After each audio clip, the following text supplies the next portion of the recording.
YouTube, what's good?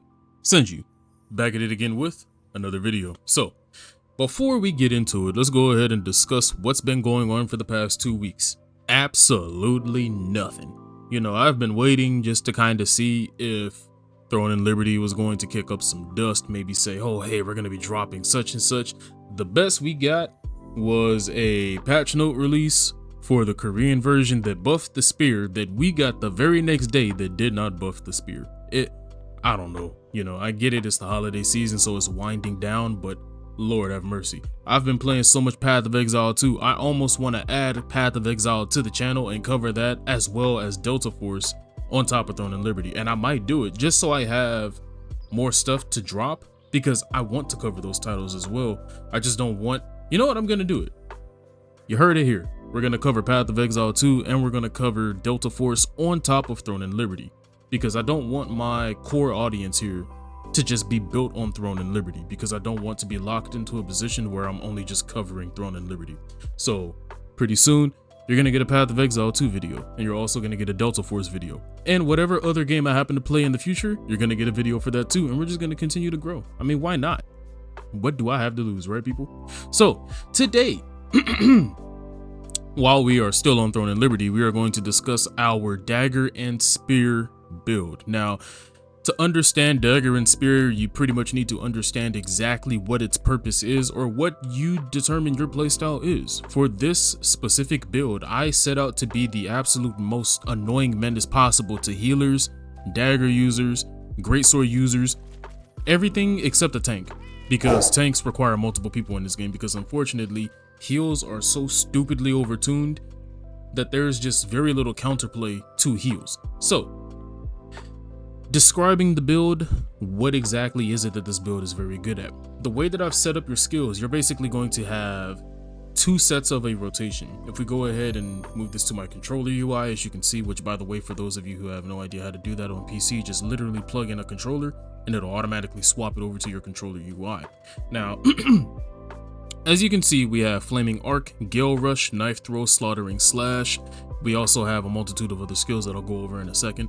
But the main thing that you want to do with this build is counterplay whatever the other person is actually going to do. You already know that once somebody gets knocked on their butt, the first thing they're probably going to do is either try to use their Purification Stone to get out. If they're not prone, they're probably going to try to get healed through it. They're going to start panicking, yada, yada, yada. Your mission is to capitalize on that. People cannot focus when they are panicking, and when they're over here button smashing or keyboard smashing, trying to get out of your abilities, you're just going to eat them alive.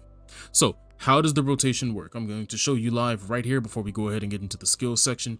And this is basically going to show you how this rotation is going to work. So let's say, for example, we have a dagger or spear user, or we have another greatsword user, etc., etc. in front of us. You're going to open up with your Gale Rush into your Knife Throw, into your Arc, into your Slaughtering Slash. It's going to look something like this. Now, if this guy was the only target in front of me, every single hit on Slaughtering Slash would have hit him. And the reason why it's so important that we do the Arc first is because Slaughtering Slash will eat the ignition stacks and actually cause the Slaughtering Slash to deal 20% more damage per stack we have on the target, which kind of turns it into a halfway decent execute. But what it's really good at is applying pressure, because with the start of the rotation, you are going to basically start by applying your Inject Venom, which is going to give you poison. You're going to apply your Umbra Focus. So for every single one of these things that hits, they will count as a melee critical hit, which will apply a new Umbra Focus stack. And you will apply your Unyielding Sentinel, which will give you additional heavy attack chance, which means your Knife Throw, your Gale Rush, your Slaughtering Slash, and your Flaming Arc can heavy attack. So I'm going to go ahead and just pre-buff over here so I can give you an idea of what's going on.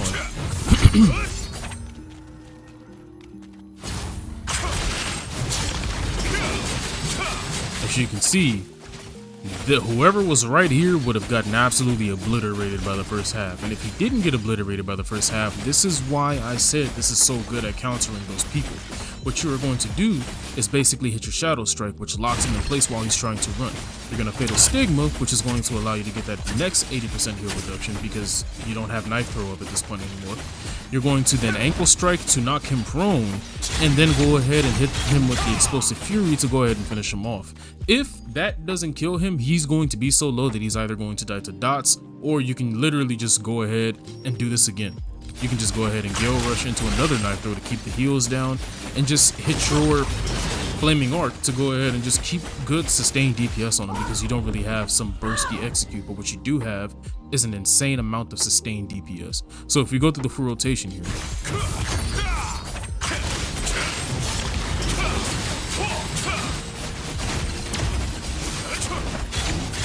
that is basically your entire rotation. And you do so much. Look how much damage I did to the dummy. Imagine if that was a player and they didn't have melee evasion. Out of here. Straight home run. They have zero chance. So without further ado, let's go ahead and get into the gear setup, and then we'll go ahead and get into the skill section like always. I just figured I'd show you guys the rotation early so that you understood how you actually need to do it. And for those who want another look at it, here you go.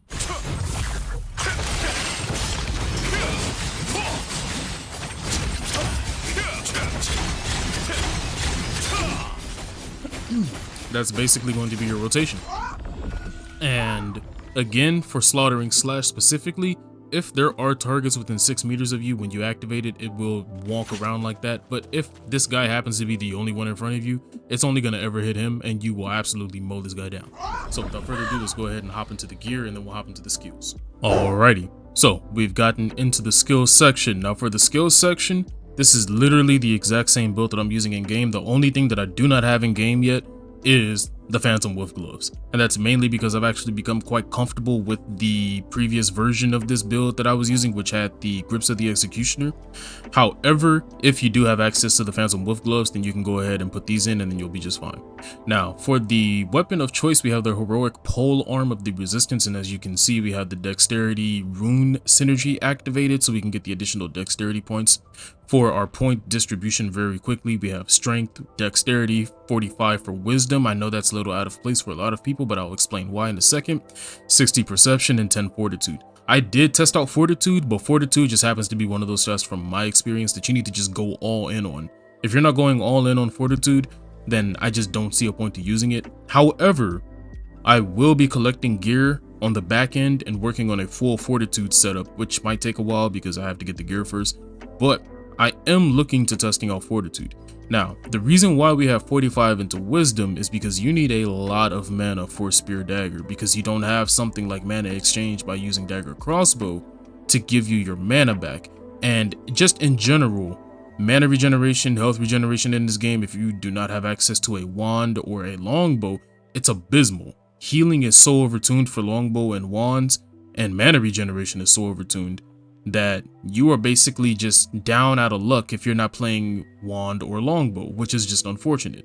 So we have to get around that by just stacking wisdom, which I know a lot of people probably do not want to do. However, trust me, for this build specifically, you're going to be happy that you have way more mana than everybody else. So now that we've gone over the spear, let's go ahead and talk about the rest of the build. We have the daggers, the Liquirius Wicked Thorns, again with the dexterity passive for the added attack speed. Just between these two synergies alone, you're getting additional 6% attack speed, which is very, very nice. For the Phantom Wolf Mask, pretty much a standard trait distribution here with your ranged and magic evasion, some additional cooldown speed. If you want to know what the priority targets are for your gear traits, it's very simple. Evasion first, everything else next. And for your jewelry specifically, health first, everything else next. That is extremely important for PvP. PvE, it doesn't really matter, you just need to have high damage. PvP, however, health needs to get done first, evasion needs to get done first, and then everything else follows. If you cannot get those done, then I wouldn't even bother touching the build yet until you can get those done, because you need to have your ranged and magic evasion at a certain threshold so these longbow users don't just chew you up. Now, again, general trait distribution, you have your max health, your skill damage resistance, and your debuff duration. You have your ranged evasion, max health, and buff duration for your plate of the field general. Now you're probably wondering why we are going with plate of the field general over all of these other sets that people are talking about. It's very simple. The field general set gives you an insanely high amount of heavy attack chance, which stacks with the unyielding sentinel passive, which gives you From my testing so far, depending on how many targets are surrounding you and how many heavy attack buffs you do have, because you can get a secondary buff through another teammate using Unyielding Sentinel, you can get up to 1,000 heavy attack chance. There's no heavy attack evasion in the game currently that can touch that, meaning if you're using Spear Dagger with a very high heavy attack chance, you're going to melt people. You will melt people. That's why I specifically chose to play with Field General instead of all of the high crit damage sets, because crit damage, although it's very good, it works best on abilities that hit very hard very fast. It sucks on sustained DPS and burst DPS because it's only ever going to take place if your attacks hit, which is why heavy attacks are so much better, especially for Spear Dagger, because when those attacks actually do hit, you want them to hit hard. Explosive Fury, I can get those to hit for every single one of them. I can get them to hit anywhere from 3 to 5k on a heavy attack, which is very, very nice. So again, going through the rest of the gear, you have the Phantom Wolf breaches, which honestly, you can replace the entire Phantom Wolf set if you really want to, because again, I'm running the Executioner set along with the Field General set, and then I have the Phantom Wolf pants currently, but I'm looking at replacing these just to see if I can find anything that might be better. But for the current setup and meeting the breakpoints that I actually wanted to meet, this is ideal. Then you have the IC Necklace of Strength, extremely important. You get a ton of health and hit chance through this, as well as with the Rune Synergy, you get more dexterity to meet your 40 dexterity breakpoint, as well as getting additional health. The Braces of the Primal King, I mean, I've had these since the beginning of the game. I don't see any point in time where I will be changing these out, so again, this is very important to have. You have the Band of the Chosen One, which might be the hardest thing to get here, honestly, because everything else is fairly accessible, but this might be the hardest one to get if you're not doing tier 2 dungeons. However, if you are doing tier 2 dungeons, you probably have this, and if you do not have it, it should be fairly easy to get on the market through a lithograph, because the prices have tanked. Now, this right here is situational. However, I actually very much enjoy the additional range for the Javelin. But if you have a different ring that you want to run here, as long as you can get Perception and Wisdom, you're going to be fine. And then the Forbidden Eternal Chain, very important, because you get Perception, you get max HP as an implicit trait, and then you get more max HP through your actual traits. So if you take a look at your stats here, keep in mind this is not indicative of the full stats, because at the end of the day, you are getting buffed in game, which does not show here. But you're going to have 60 Perception, 45 Wisdom, 40 dexterity, and 30 strength. Your melee defense, I mean, this is average, but I want you to take a look at this here. Your evasion is extremely high. Keep in mind, you're using a dagger, so you still have access to getting an additional 600 evasion for your ranged and magic evasion just by using abilities that require you to move your character, which literally almost every single ability that you're going to be using in this rotation will require you to do. So you're always going to be around 1600 evasion, which is very, very nice. Now, outside of this right here, everything else is very, very high. You have 240 on your skill damage resistance. You have decent damage reduction. It's not necessary, but it is good to fight against crossbows. It does reduce their damage by a decent amount. Your debuff duration is huge, so stuns and sleeps don't last as long. But this is where everything is crazy. You have nearly 1000 crit, which is very, very good, because if they are not running endurance, you will hit them like a truck. But this is where it's actually very important. 816 melee hit chance is the sweet spot, because most people are not running melee evasion. However, due to some evasion passives existing in the game, on average you're going to need about 800 to 900 on your hit chance for your melee. Anything above that, and I would say you're wasting stats, because it's very rare that you're going to find somebody running 1000 melee evasion, and if they are, you can skip them, because I can guarantee you if they're running melee evasion, they're not running ranged or magic. So they are going to get deleted by anyone who's running ranged or magic hit chance. So having about 800 to 1000 hit chance, huge. Although I would not say do 1000, do not do 1000, although it's very nice. I just don't even bother with it, because you're going to be just fine if you have 700 to about 850, I'd say. Anything higher than that is good, but pretty much unnecessary, because again, if you're fighting somebody who's running higher than 1000 melee evasion, don't even bother. What's the point? You're just going to get deleted by somebody who's doing range, and you can go find a target that's going to be better suited for you to counter. Range, this, people are going to overlook this, but having 34% extra range on that explosive javelin, juiced. because each one of the hits when the javelin chains counts as an umbral focus melee hit. And if those things happen to crit, you can literally apply umbral focus from range with ease. I mean, you can't even understate. You can't. This is, dude, 34% extra range. Come on now. That's too good. Buff duration, 54% buff duration. Cooldown speed is very nice. Attack speed is very nice. You're gonna have 16k health once you're done with the build and 7,500 mana. I mean, listen. I'm happy with the build. I've been deleting people in the arena, and then once I get to GVG, all I do is change out one ability and the build stays the same. So let's go ahead and get into the skills, and after that I'll put some clips at the end so you guys can actually see exactly how the build is going to perform. Alrighty, we are back in game and we are taking a look at the skills. Now, again, like I said, there are some things that can be interchanged, and if you really feel like you want to interchange some stuff, you can with no problem. So Shadow Strike is what we're starting off with. We're going to start off with the daggers, obviously, but Shadow Strike, we have skill range and the effect duration increase. This just gets you another second on your bind duration, which some people might think is not important. It's actually very important to set up the Fatal Stigma into the Ankle Strike combo. You have the Inject Venom, which there are some wonky things going on with Inject Venom. I have no idea how it's happening, but I have gotten this thing to basically hit for upwards of 300 to 400 damage per tick in PvP. It's random when it does happen, and I have no idea what's proccing it, but once I figure that out, I'll go ahead and update the build to get it down more consistently, because that kind of damage on a dot is extremely strong. Absolutely no kind of specializations, but if you really want to and you want to just use the 3 points, you can go ahead and get the mana cost reduction reduced, which is very nice. Now, for Umbral Spirit, again, we have the damage increase, which again, I mean, come on now. You're going to basically hit 30% harder on your poison attacks, which are going to count for everything that is currently being influenced by Inject Venom, which is literally everything in your kit.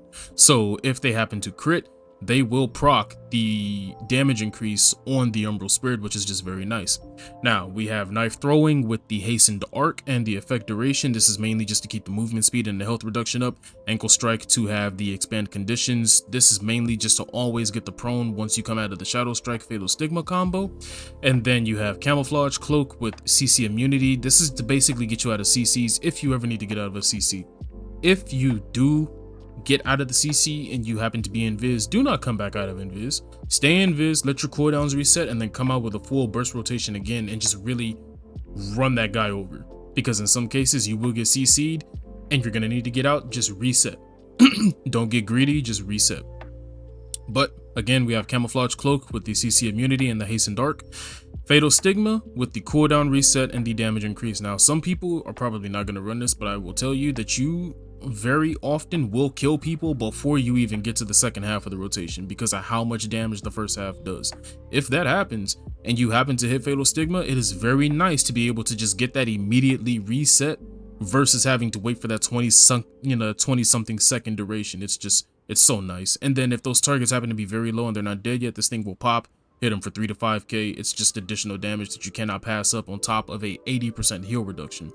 Now, for the Spear, this is also very flexible. However, if you are in GVG or Zerg content, what you do need to do is swap off Slaughtering Slash for Javelin Inferno.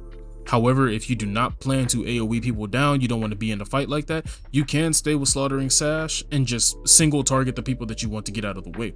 But for me personally, whenever it is Zerg content, I will go in, get a prone, get a knock, get the Explosive Furies basically lined up for the ignition stacks, back up, proc my Umbral Focus, and then just Javelin. Just continuously Javelin and get as many people down as possible so that I can clear that back area just a little bit. And keep in mind, this can happen with multiple people. So if you have 3 or 4 people all doing this, you will delete a backline very fast. It's very, very good. You just need to be coordinated and know what you're doing. And for people, for those of you out there that want to attack tanks all day, I have something very special for you. If you feel absolute necessary that you need to deal with a tank, get rid of Unyielding Sentinel, put on Cataclysm, put on Stunning Resolve, and Wreak Havoc. And the reason why is because this now becomes a dash attack that will dash from 0 to 18 meters. However, it will make it count as a wrath attack, which means the only way that a tank can get out of this is to dodge it, which they're not going to do because they do not want to eat their stam. The beauty of this is that if you coordinate your attacks and you hit a target that happens to be a tank or a healer with this, it shuts off their ability to spam Q and it shuts off their ability to block everything for the next 4 seconds, which can be buffed by debuff duration because it is a weaken effect. That's extremely strong because if you have a crossbow user, pay attention because I'm spitting game here, that uses Selfless Diffusion and Merciless Barrage and you hit them with this, you can run this timer up to 8 seconds. That is 8 seconds that a tank cannot block and cannot spam Q. They will die. That's just for, hey, you didn't hear it from me. You didn't hear it from me. But there's some game for you. So, for every one of the other abilities, Gale Rush, none of the conversion kits on it. We have Culling Arc, Flaming Arc. This right here specifically is going to be your Javelin Surge, which you will convert to Javelin Inferno with Hamstring just for AoE if you're doing farming or need to get rid of certain players or backlines specifically. But this is mainly for guild content, AoE content, so forth and so on. Explosive Fury, which is the morph to Vicious Fury, and you are using that with conditional hit to get 6 Explosive Furies instead of 5 if you happen to knock a target prone. Unyielding Sentinel for the 4K shield, and then Slaughtering Slash with explosive damage, and obviously the Slaughtering Slash conversion kit, which again, try to use this on targets that are not surrounded by people, but if they are, just know that you will go from here to Narnia. You're just gonna have to come back and deal with that target. But if you do not kill the target, again, go invis, reset. Now, for the passives, very specific. For the passives, you have Wrathful Edge, you also have Imposing Form, Murderous Energy for the poison ticks, you have Mortal Wrath, Assassin's Instincts, Nimble Steps, Shadow Walker, and Retaliatory Strike. For the weapon mastery, pretty much the entire top row just to get the additional health and some of the shield block penetration stuff. And then once you get done with the top row, I have no idea which row I'm gonna go for next, but it might be face off just because I want the cooldown speed and stuff like that. Now, outside of that, you are free to use whatever defensive skill that you want. If you are fighting a lot of bows, then you can use this. It will, when it does proc, it will reflect an entire bow or staff user's abilities and they can kill themselves. Or if you want more survivability, you can do Block Blade, and if you happen to get off a perfect block against a Fury or a Wrath attack, you will get mana back, which is very, very nice, as well as the Poison Daggers, which just gives you additional poison against a target. So without further ado, hopefully you guys enjoyed today's video. Enjoy the clips at the end, and I'll catch you guys in the next one. Take care.